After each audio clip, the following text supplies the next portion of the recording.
Baik, kembali lagi bersama saya, si Holnang Stindaun, peserta Latsar tahun 2022, Angkatan 12, Kelompok 3, absensi 27. Untuk kali ini kita masih berada di agenda yang sama, agenda 2 dengan materi adaptif, dengan pengampu materi Ibu Yamnur Mahlia, SST, MKes. Adaptif yaitu terus berinovasi dan antusias dalam menggerakkan serta menghadapi perubahan. Menurut Robin tahun 2003, adaptasi adalah suatu proses yang menempatkan manusia yang berupaya mencapai tujuan-tujuan atau kebutuhan untuk menghadapi lingkungan dan kondisi sosial yang berubah-ubah agar tetap bertahan. Adaptasi adalah suatu proses yang menempatkan manusia yang berupaya mencapai tujuan-tujuan atau kebutuhan yang menghadapi lingkungan dan kondisi sosial yang berubah-ubah agar tetap bisa bertahan. Soekanto tahun 2009 memberikan beberapa batasan pengertian dari adaptasi, yakni 1. Proses mengatasi halangan-halangan dari lingkungan. 2. Menyesuaikan terhadap norma-norma untuk menyalurkan. 3. Proses perubahan untuk menyesuaikan dengan situasi yang berubah. 4. Mengubah agar sesuai dengan kondisi yang diciptakan. 5. Memanfaatkan sumber-sumber yang terbatas untuk kepentingan lingkungan dan sistem. Yang keenam, penyesuaian budaya dan aspek lainnya supaya hasil seleksi alamiah. Kreatif dan inovatif, ini si jalan. Pola pemikiran kreatif. Pola pemikiran kreatif ada analitis, konvergen, vertikal, probability, objektif, otak kiri, verbal, linear, ya. Dan inovasi generatif, divergen, lateral, possibility, subjektif, otak kanan, visual, asosiatif.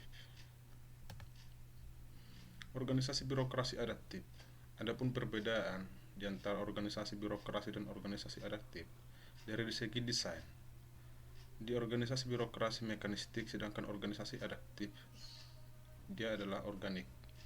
Otoritas untuk organisasi birokrasi dia sentralisasi, sedangkan di organisasi adaptif dia desentralisasi. Untuk perbedaan di peraturan dan prosedur, di birokrasi sangat banyak ditemukan untuk peraturan dan prosedur, sedangkan di adaptif hanya sedikit. Tentang manajemen di birokrasi itu sempit, sedangkan manajemen di adaptif itu luas.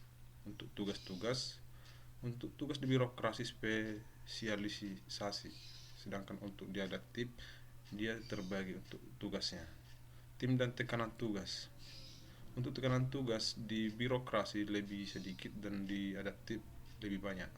Untuk perbedaan koordinasi, di birokrasi dia lebih formal dan di adaptif dia terinformal. Kita bisa kita katakan untuk birokrasi dia kaku karena harus mengikuti sesuai dengan undang-undang dan peraturan. Sedangkan untuk adaptif dia lebih terbuka. Adapun dimensi kreatif dikenal melingkupi antara lain fluis atau kefasipan atau kelancaran, yaitu kemampuan untuk menghasilkan banyak ide atau gagasan baru karena kapasitas atau wawasan yang dimilikinya. Flexibility atau fleksibilitas, yaitu kemampuan untuk menghasilkan banyak kombinasi dari ide-ide yang berbeda. Yang ketiga, elaboration atau elaborasi, yaitu kemampuan untuk bekerja secara detail dengan kedalaman dan komprehensif. Berikutnya, originality atau originalitas, yaitu adanya sifat keunikan, novelty, kebaruan dari ide atau gagasan yang dimunculkan. Organisasi adaptif esensinya adalah organisasi yang terus melakukan perubahan, mengikuti perubahan di lingkungan strategisnya. Adaptif sebagai nilai dan budaya ASN. Menurut Petersen, organisasi dituntut untuk melakukan 5 disiplin. 1. Pegawainya harus terus mengasah pengetahuannya hingga ke tingkat mahir. Kedua, pegawainya harus terus berkomunikasi hingga memiliki persepsi yang sama atau gelombang yang sama terhadap suatu visi atau cita-cita yang akan dicapai bersama. Ketiga, pegawainya harus memiliki mental model, yang mencerminkan realitas yang organisasi ingin wujudkan. Pegawainya perlu selalu sinergis dalam melaksanakan kegiatan-kegiatan yang mewujudkan visinya. Pegawainya harus selalu berpikir sistematik, tidak kacamata kuda atau bermental silo. Penerapan budaya adaptif. Di sini bisa kita lihat dapat mengantisipasi dan beradaptasi dengan perubahan lingkungan, memanfaatkan peluang-peluang yang berubah-ubah, mendorong jiwa wirausahawan terkait dengan kinerja instansi, memperhatikan kepentingan-kepentingan yang diperlukan antara instansi mitra, masyarakat, dan sebagainya. Ciri-ciri individu adaptif. Ini adapun ciri-cirinya: 1. Eksperimen orang yang beradaptasi, melihat peluang di mana orang lain melihat kegagalan, memiliki sumber daya, selalu berpikir ke depan, tidak mudah mengeluh.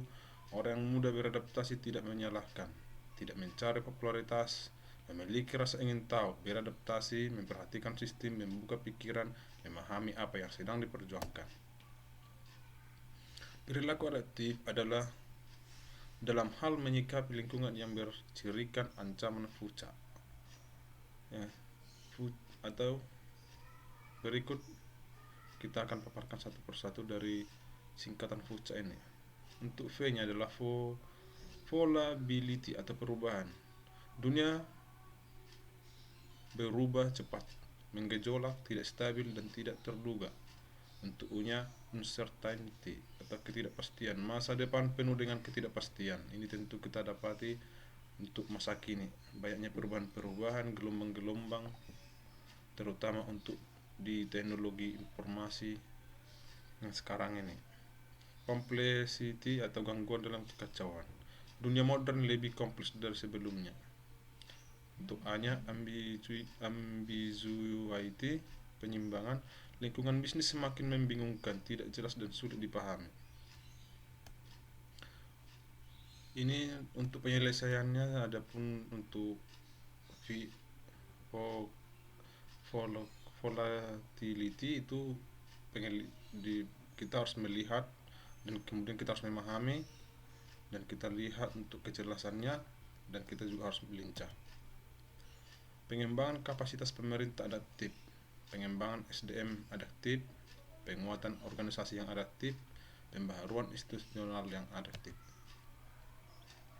Perkembangan teknologi memberikan dampak positif bagi dunia startup, sehingga sumber daya manusia Indonesia harus disiapkan untuk mampu bersaing, cepat beradaptasi dengan perubahan yang berkembang teknologi informasi. Semangat dan kemampuan berinovasi kreatif serta proaktif menghadapi perubahan.